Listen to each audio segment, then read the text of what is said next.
Atras ka doon, huwag ka dumikit sa camera. Ayoko na nakadikit ka sa camera. Yan. Pagkatapos nito, mag-in-live na ako, pasok na ako sa kwarto. Ngayon na, pumasok ka na. Wala akong naririnig. Guys, thank you sa mga nagbibigay ng gifts, guys, ah. Narinig mo na ako? Mahina.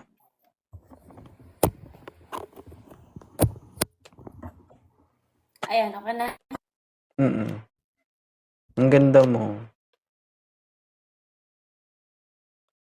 Ilang tao na ba yung nasabihan mo ng maganda?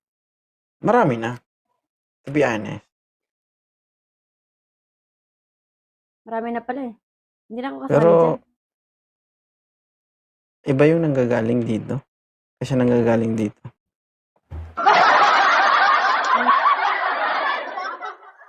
Ha? Ano?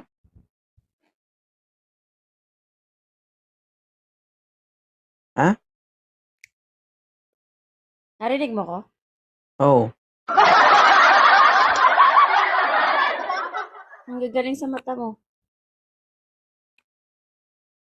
Howie.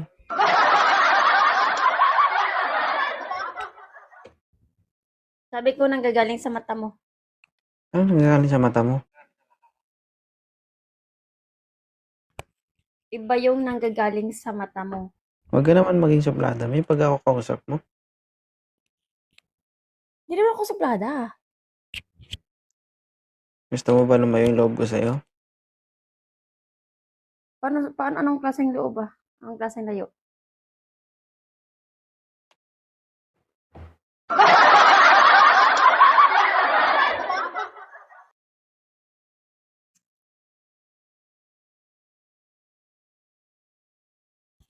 Nakikita yung daddy ko. Sino nagsabi sa'yo na magsuot ka ng ganyan?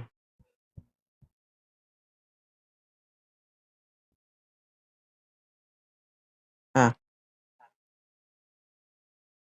Meron? Wala. Ba't gumaganyan ka?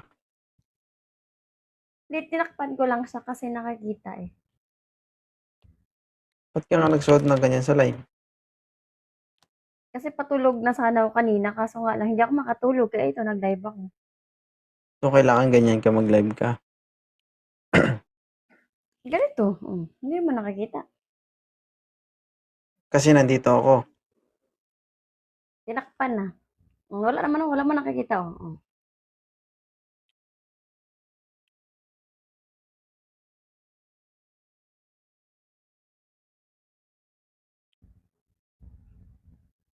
Hindi, joke lang. Authorize. Ano? Authorize. Gusto ko kapag nakita ka nila, maganda ka. Gusto ko, lagi kitang nakikitang sexy, decente. Oo, huwag natin ganyan yung iba ng bawal-bawal. Sino ba yung bawal-bawal? Ayaw ko bawal eh. Ha? Ako. Ikaw, ayoko Okay na lang kung ako nakikita. ipagdamot. Ako ipagdamot mo sa iba, maintindihan ko yun. Ikaw, hindi porket na kumbaga, pinapayagan kitang magsuot ng sexy ay pinamimigay kita, hindi. Ayoko kasi ayokong magmukha kang gusgusin, kumbaga. Hindi, kahit naman magmukha kang gusgusin, ang importante nun, maganda yung kalooban mo. Ano? Okay lang naman magmukhang Ano? gusgusin, ang importante, maganda yung kalooban mo. Hindi. Ang pinupunto ko, tulad niyan na mag-asawa tayo. Hindi porket pinapayagan kitang magsuot ng mga sexing damit, ay pinamimigay na kita. Ayoko lang dumating sa punto na mabibehind ka sa ibang tao. Lalo na sa mga babae, yung sila nakakasabay sila sa mga gusto nila, ikaw hindi, dahil nag-iba ka. O gano'n. Gusto ko as always, makitang nasusuot yung gusto mo. At syempre, maganda sa paningin ko. Erika, di ba? Hindi porket na may anak ka na, may paano yun? asawa ka, hindi ka na magpaganda. Paano yun? You know? Na behind ka sa mga lalaki? Hindi ko kailangan makipagtagisan sa kanila. Kilala ko yung sarili ko. Bakit? Nakikita mo ba ako nag-aayos talaga? Wala naman ako. Nakasando lang naman ako. Di ba? Hindi, Ang hindi ka kagwapuhan malayang o yung sumayaw. kapugian ng isang lalaki, hindi, ang kagwapuhan at kapugian ng isang lalaki, hindi mo yun makita sa kasuotan. Nasa mga babae pala yung nagkadarapa sa'yo, no? Ay, wala akong sasabi. Ikaw nagsabi nun. Ay, Yui. Hindi. Ang pangit kasi, no, sa mga kalalakihan is, kapag naging jowa na nila o asawa na nila yung babae, pinagbabawalan nila na mag-ayos yung babae.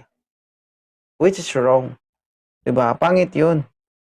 Dapat, kung ano yung, kumbaga, kung gaano kaganda yung asawa mo nung dalaga pa siya, dapat, mas pagandahin mo lalo ngayong mag-asawa na kayo. Kasi, kung papangit yung asawa, i-reflex yun bilang asawa mo. Diba? Sabihin nyo, pinapabayaan kasi. Diba? Pinapabayaan kasi ng asawa niya yun kasi kaya ganyan. So, ayoko naman mangyari yun. Buti alam mo.